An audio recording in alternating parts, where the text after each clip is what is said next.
Katika kuendelea kutatua changamoto ya afya nchini, vituo vya afya vimeagizwa kuwahudumia na kuwajali wazee, ikiwemo kuwapatia huduma ya dawa bila kusuasua. Agizo hilo limetolewa na mkuu wa wilaya Tabora, Deusdedith Katwale, wakati akizungumza kwenye mkutano wa MSD kanda ya Tabora, ambao umewakutanisha wateja na wadau wa afya kujadili changamoto na namna kuboresha sekta hiyo. Katika utoaji wa huduma za afya kwa wazee, hili eneo limekuwa na changamoto kadha wa kadha. Wazee wanalalamika kuhusiana na kutokupewa huduma za afya kutokana na ile inaita msamaha. Sasa niwaombe sana RMO pamoja na DMOs mwende mkaangalie kwa upya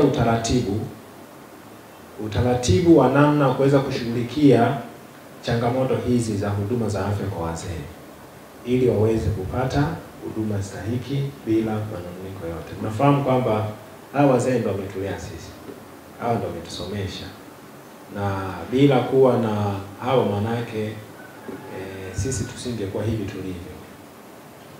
Kunaweza kuwa kuna changamoto za kimfumo au za kitaratibu, lakini bado hekima inaweza ikatumika kuhakikisha kwamba mzee asitoke kwenye kituo cha kutolea huduma za afya bila kupewa huduma stahiki.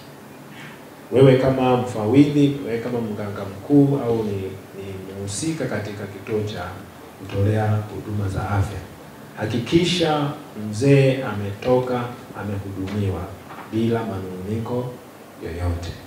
Kwa hili nitaka nilizungumze kwenye kikao chenu hiki kupitia platform ambayo wenzetu wa MSD wametupa hapa. Kama serikali imedhamiria kuwahudumia wananchi kwa kuwapatia madawa na kwa kuhakikisha kwamba hakuna mwananchi anayeweza kwenda kwenye kituo cha afya au kwenye kituo cha kutolea huduma za afya akashindwa kupata dawa stahiki, serikali inawekeza kwa sehemu kubwa sana kwenye afya ya watu wake, na hivyo imejidhatiti kuhakikisha kwamba madawa na vifaa tiba vinapatikana katika maeneo yetu ili huduma za afya ziwe bora. Kwa upande wake, mganga mkuu wa mkoa wa Tabora Honorata Lutanisibwa akawapongeza MSD kwa kazi nzuri wanazofanya, huku akiwataka wakazifanyie kazi changamoto zinazopigiwa kelele. Lakini najua pia na MSD na nyie mnalalamika ya kuwa na madeni. Vituo vyetu vina madeni. Nilikuwa naangalia madeni ya mkoa wa Tabora ya MSD. Mpaka Desemba tulikuwa na kama bilioni 2.7, lakini mpaka Machi nimeona imefika karibia bilioni 3. Kwa hiyo waganga wafawidhi mko hapa na madiemozi mko hapa. Tuangalie jinsi ya kutatua ili kupunguza hili deni. Maana mimi naona manager hapa anaandika kila supply dawa, anaandika kwa wakurugenzi kwamba vituo vyako vina madeni kadhaa, hivi vitapata dawa, hivi havitapata dawa. Kwa hiyo sasa tunaangalia hivi ambavyo havitapata dawa wananchi watakuwaje. Wagonjwa hawajui madeni ya vituo na MSD. Na nyewe muangalie pia vituo vikikosa dawa tunayemkomoa pia ni mwananchi. Uzuri tuna support kubwa sana ya serikali katika kufanya vitu vyote.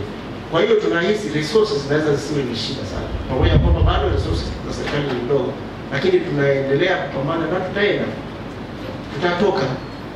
Mmesikia tunaanza na uzalishaji. Tunataka kupunguza kile kiasi cha ununuzi kutoka nje. Mpaka sasa hivi zaidi ya 85% ya dawa zinatoka nje. Tunataka kupunguza huo utegemezi. Angalau tuwe tunazalisha ndani. Kwa hiyo tayari tuna viwanda viwili vinafanya kazi kama mnafuatilia. Lakini bado mikakati ni mikubwa inayoendelea. Na tutaenda tayari tumeshaingia ubia kampuni kubwa ya nje, ambapo tuna kiwanja kikubwa pale Kibaha kinachokuja kufanya uzalishaji hapa ndani, ambacho hicho kiwanda kina uwezo mkubwa, suni kitaanza ujenzi. Kwa hiyo utaona mikakati mingi inayoendelea ya kuhakikisha kwamba tunaboresha huu mnyororo wa dawa. Dawa zimeendelea kupatikana kwa wakati. Kwa hiyo hata wazee na sio wazee tu, makundi yale ambayo yanapokea huduma kwa msamaha, maana mama wajawazito, watoto pamoja na wazee, lakini pia kuna makundi ya magonjwa maalum yasiyoambukiza pia imeendelea kuboreka. Kwa hiyo tunaenda kuimarisha ujumbe huu, tunauchukua tunapeleka hadi kule kwenye ngazi za chini za kutolea huduma kuhakikisha haya makundi yanapata huduma kwa wakati. Hata hivyo, kikao hicho cha MSD kanda ya Tabora kinachojumuisha mikoa ya Tabora, Kigoma na Katavi kimefanyika kwa siku 2 hapa mkoani Tabora, kikijadili changamoto pamoja na maboresho ambayo yatasaidia ukuaji wa taasisi hiyo. Kutokea mkoani Tabora, jina langu naitwa Khadija Omari Mazezele. Mtazamaji, hii ni Mabadiliko Chanya TV, mimi na wewe tupige hatua pamoja.